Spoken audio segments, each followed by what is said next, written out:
تبارك الذي نزل الفرقان على عبده ليكون للعالمين نذيرا۔ اسی طرح ایک مولانا نے سوال کیا ہے، سوال کرنے والے مولانا عرفات صاحب، کہاں کی ہیں بھئی، اتراکھنڈ۔ سوال کیا ہے کہ مفتی صاحب، کسی مولانا سے میں نے بیان میں سنا، وہ بیان کر رہے تھے کہ مزارات پر چادر چڑھانا خود اللہ کے رسول صلی اللہ علیہ وسلم سے اور حضرات صحابہ سے ثابت ہے۔ کیا یہ صحیح روایت ہے کہ مزارات پر چادر چڑھانا خود حضرات صحابہ سے ثابت ہے؟ اس کی وضاحت فرما دے، بڑی مہربانی ہوگی۔ بھائی دیکھیے، اس بیان کی کلپ کے سلسلے میں آپ نے مجھے شاید انفرادی بھی مجھے بھیجا ہے، میں نے خود سنا ہے، میں وہ ڈال دیتا ہوں انٹرنیٹ پر بھی اس کو۔ طرح لوگ کہتے ہیں کہ مزارات پر چادر چڑھانے کا ثبوت کیا ہے؟ آخر کس صحابی نے مزار پہ چادر چڑھایا؟ نادان، تجھے پتہ نہیں ہے، تم سیاہ ستہ کی بات کرتے ہو، سیاہ ستہ کا مطلب تمہیں پتہ نہیں ہے۔ جب صحابہ نے میرے آقا علیہ السلام کی قبر شریف بنائی تو مسلم شریف کی حدیث ہے، لال رنگ کی چادر صحابہ نے میرے آقا کے مزار پر چڑھائی۔ سب سے پہلی چادر تو رسول اللہ کے مزار پہ چڑھی ہے، آقا کریم کے مزار پہ چڑھی ہے، اور مزارات پہ چادر چڑھانے کو تمہیں شرک لگتا ہے؟ کیا صحابہ مشرک سے معاذ اللہ؟ صحابہ سے زیادہ توحید کس کے پاس ہو سکتی ہے؟ نادانو، تم نے توحید مولویوں سے سیکھی ہے، صحابہ نے توحید انبیاء کے امام سے سیکھی تھی۔ آپ نے جو مجھے سوال پوچھا ہے، جس کے سلسلے میں، جس مروجہ سلسلے کے بارے میں آپ نے مجھے پوچھا ہے، اس کا جواب سمجھے۔ دیکھیے، موجودہ زمانے میں جو مروجہ طور پر یہ کام کیا جا رہا ہے، مزارات پر چادر اڑانا اور اس کو اللہ کے رسول صلی اللہ علیہ وسلم سے ثابت کرنا، یہ شرعاً جائز نہیں ہے، حرام ہے، کیونکہ اللہ کے رسول سے صحیح روایت سے کوئی بھی ایسی سند ثابت نہیں ہے کہ اللہ کے رسول کے مزار پر حضرات صحابہ نے، اللہ کے رسول کے روز اطہر پر حضرات صحابہ نے چادر اڑائی ہے۔ کہیں بھی یہ روایت نہ صحیح روایت سے ثابت ہے، نہ ضعیف روایت سے چیز ثابت ہے، یہ لوگوں کی من دھڑک بنی بنائی باتیں ہیں۔ اب یہ مولانا جو جس روایت سے یہ استدلال کر رہے ہیں، کہ اللہ کے رسول کے روزہ اطہر پر چادر اڑانے کے سلسلے میں یہ بات جو جس روایت سے استدلال کر رہے ہیں، میں اس روایت کو بھی ایک مرتبہ پڑھ دیتا ہوں۔ دیکھیے، اللہ کے رسول صلی اللہ علیہ وسلم کے پاس ایک چادر مبارک تھی، ایک کملی تھی، ایک چادر تھی جو بہت خوبصورت چادر تھی۔ اللہ کے رسول اپنی زندگی میں کبھی اس چادر کو اوڑھ لیا کرتے، کبھی اس چادر کو بچھا کر بیٹھ بھی جا کرتے تھے۔ جس وقت اللہ کے رسول صلی اللہ علیہ وسلم کا انتقال ہوا، یہ روایت مسلم شریف کے اندر موجود ہے، اور جس مولانا نے مسلم شریف کی روایت کا حوالہ دیا ہے وہ بالکل غلط کہتے ہیں، اور مسلم شریف کی طرف وہ جو روایت کرتے ہوئے کہتے ہیں کہ اللہ کے رسول کے روز اطہر پر چادر اڑانے کے سلسلے میں وہ جو اس روایت کو یہ بیان کرتے ہوئے کہتے ہیں کہ اس سے ثابت ہو رہا ہے، وہ غلط کہہ رہے ہیں۔ میں آگے بتاؤں گا آپ کو، پہلے یہ روایت سن لیں آپ، صحیح روایت کیا ہے میں بتا رہا ہوں۔ مسلم شریف کے اندر جو روایت اللہ کے رسول صلی اللہ علیہ وسلم کے سلسلے میں یہ ہے کہ اللہ کے رسول کے پاس ایک چادر تھی جس کو اللہ کے رسول بچھایا بھی کرتے تھے، کبھی وقتاً فوقتاً اوڑھ بھی لیا کرتے تھے، اور اکثر استعمال تو ہوتی تھی، اوڑھ بھی لیتے، اور کبھی ضرورت پر بچھا بھی لیا کرتے تھے۔ حضرت اللہ کے رسول کا جب انتقال ہو گیا، جب اللہ کے رسول دنیا سے چل بسے، تو اللہ کے رسول کے ایک صحابی ہیں جن کا نام حضرت شقران، یہ اللہ کے رسول کے غلام تھے، یہ روایت میں آتے کہ غلام تھے اللہ کے رسول کے۔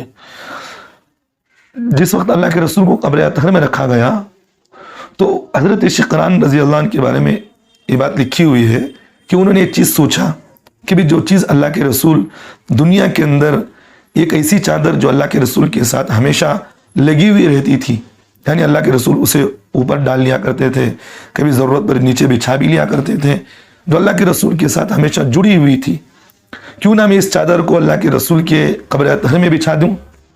تو انہوں نے اللہ کے رسول کو، جب اللہ کے رسول کے جسم مبارک کو قبر میں رکھنے سے پہلے انہوں نے اس چادر کو زمین پر بچھایا، پھر اللہ کے رسول کی جسم اطہر کو اس چادر پر رکھا گیا۔ یہ حضرت صحابہ کو یہ چیز بات کا علم نہیں تھا کہ بھی انہوں نے اس طرح کیا ہے، لیکن جب حضرت صحابہ کو اس بات کا علم ہو گیا کہ اللہ کے رسول کے جسم اطہر کو جب قبر میں رکھ رہے ہیں اس کے نیچے ایک چادر بچھی ہوئی ہے، جب انہوں نے اینٹیں جوڑنا شروع کی قبر میں تو انہوں نے دیکھتے ہی فوراً اس چادر کو نکال لیا اور ناراضگی کا اظہار کیا حضرت صحابہ نے اس وقت. اور کیونکہ حضرت صحابہ اللہ کے رسول کے مزاج اور مزاح سے دونوں واقف تھے، دونوں چیزوں سے واقف تھے.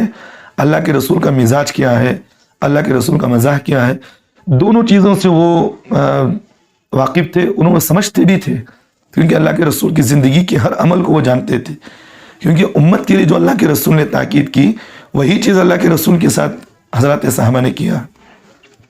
کیونکہ اللہ کے رسول صلی اللہ علیہ وسلم نے حضرت صحابہ کو اس بات کی تعلیم دیے تھے کہ قبر کے اندر سوائے انسان کے میت کے کپڑے کے علاوہ کوئی چیز داخل نہ کی جائے. تو وہی چیز اللہ کے رسول کے ساتھ حضرت صحابہ نے کیا. تو بہرحال روایت کے اندر یہی بات ہے کہ جس وقت حضرت صحابہ نے اس چادر کو دیکھا فوراً اس چادر کو نکال لیے، ناراضگی کا اظہار فرمایا اور حضرت شقران سے فرمایا کہ بھئی تو آپ نے کیوں رکھا ہے اس کو؟ تو انہوں نے اس کی وجہ بتائی. تو اس کے بعد حضرت صحابہ نے فرمایا کہ بھئی یہ چیزیں نہیں رکھنا چاہیے، یہ چیزیں غلط ہیں، نہ رکھے. تو اس لیے جمہور علماء فقہا کا اور علماء دیوبند اہل سنت والجماعت کا اس بات کا عقیدہ بھی ہے اور اس بات کا فتویٰ بھی یہی ہے کہ قبر کے اندر میت کے سوائے اس کے جسم کے کپڑے کے اور کوئی چیز نہیں رکھی جائے گی. جیسا کہ آج عمومی طور پر دیکھتے ہیں ہم لوگ کہ قبر میں قرآن رکھ دیا جاتا ہے اور اپنے شیخ کی نصیحتیں قبر میں رکھی جاتی ہیں. یہ چیزیں نہ کسی صحابی سے ثابت نہیں اور کسی سے ثابت نہیں ہے کہ قبر کے اندر اپنی شیخ کے وہ لکھے ہوئے زندگی میں نماز نہ پڑھا تو نہ پڑھا، روزہ رکھا یا نہ رکھا وہ الگ بات ہے، نماز پڑھا یا نہ رکھا کوئی بات نہیں، سود کھایا زندگی بھر، زنا کیا زندگی بھر، جھوٹ بولا زندگی بھر، غیبتیں کیا زندگی بھر، کسی پر حسد کیا زندگی بھر، کسی کے مال کو ہڑپایا زندگی بھر، یتیموں کے مال کو کھایا زندگی بھر اور بیواؤں کے مال کو کھایا زندگی بھر، لیکن اس کے باوجود بھی قبر میں یہ نصیحت کر رہا ہے کہ بھی میرے قبر کے اندر میرے شیخ کی بتائی ہوئی ایک نصیحت ہے. انہوں نے آج کل یہ عمومی چیز پائی جا رہی ہے، یہ کہتے ہیں کہ بھی قبر کے اندر اگر کوئی لکھ کر دیتا تھا کہ بھی شیخ لکھ کر دیتے تھے، اگر آپ قبر کے اندر یہ نصیحت یہ لفافہ رکھ لیں تو آپ کسی بھی سوال کا جواب جو آپ سے نہیں ہوگا، ڈائریکٹ آپ کو جنت مل جائے گی. یہ بنی بنائی بات ہے، تفصیلی بات ہے. یہ میں تفصیل میں جائے بغیر میں اس بات کو یہیں ختم کر دیتا ہوں کیونکہ یہ بات میں چھیڑ دیا ہوں. کبھی الگ میں بتاؤں گا یہ سب چیزیں جو آج ہمارے مسلمانوں کے اندر یہ پائی جا رہی ہیں. تو بہرحال اللہ کے رسول صلی اللہ علیہ وسلم کے حضرات صحابہ کے اس عمل سے ثابت ہے کہ قبر کے اندر سوائے جسم کے ساتھ لگے ہوئے کپڑے جسے مردے کے کفن کہتے ہیں اس کے علاوہ کوئی چیز نہ رکھی جائے. تو بہرحال صورت مسئلہ جو مولانا صاحب نے بیان میں یہ بات کہی ہے کہ اللہ کے رسول کی قبر اطہر پر مزار شریف پر جو چادر اڑانے کے سلسلے میں انہوں نے جو غلط استدلال کیا ہے، حالانکہ جو چادر رکھی گئی وہ قبر کے اندر رکھی گئی ہے نہ کہ قبر کے اوپر. جنہوں نے مسلم شریف کا بھی انہوں نے اشارہ کیا کہ مسلم کے اندر اس طرح ہے، حالانکہ زندگی بھر انہوں نے کبھی زندگی میں ایک مرتبہ بھی مسلم شریف کو اگر انہوں نے زندگی میں ایک مرتبہ بھی انہوں نے پڑھ لکھا ہوتا، اس کا مطالعہ کیے وہ ہوتے ہیں تو ایسی غلط باتیں نہ کہتے یہ مولیاں، ایسی غلط باتیں ایسے ملائیں نہ کہتے.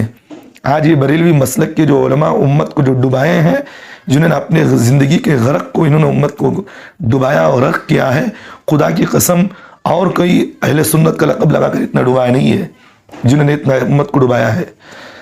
اور بریلوی مسلک کے علماء کو میں جانتا ہوں جنہوں نے اللہ کے رسول کے غلط روایت کو اللہ کے رسول کی طرف منسوب کیے ہیں. تو انہی روایت میں سے یہ روایت بھی جو اللہ کے رسول کی طرف انہوں نے غلط منسوب کیا اور حضرت صحابہ کی طرف انہوں نے منسوب کیا ہے. تو بہرحال مولانا صاحب یہی ہے کہ جو مولوی جو کہہ رہا ہے بریلوی مسلک کا، یہ جو کہہ رہا ہے کہ بھی اللہ کے رسول کی قبر اطہر پر چادر چڑھانا خود حضرات صحابہ سے ثابت ہے، یہ 100% غلط ہے، 100% غلط ہے. اللہ کے رسول سے نہ کبھی ثابت ہے نہ حضرات صحابہ سے ثابت ہے. جو روایت یہ بیان کر رہا وہ یہی ہے کہ قبر اطہر کے اندر ایک چادر حضرت شقران نے رکھ دی تھی اور حضرات صحابہ نے اس کو دیکھتے ہی فوراً نکالا اور امت کو اس بات کی ترغیب دی قبر کے اندر کوئی چیز نہ رکھی جائے. تو یہی بات ہے کیونکہ حضرات صحابہ نے اس وقت ناراضگی کا اظہار بھی کیا کہ کیوں رکھا تم نے اس چیز کو. تو وہ چادر کو نکالا گیا. آج بھی وہ چادر موجود ہے. آج بھی وہ چادر یمن میں یا ترکی میں کہیں موجود ہے.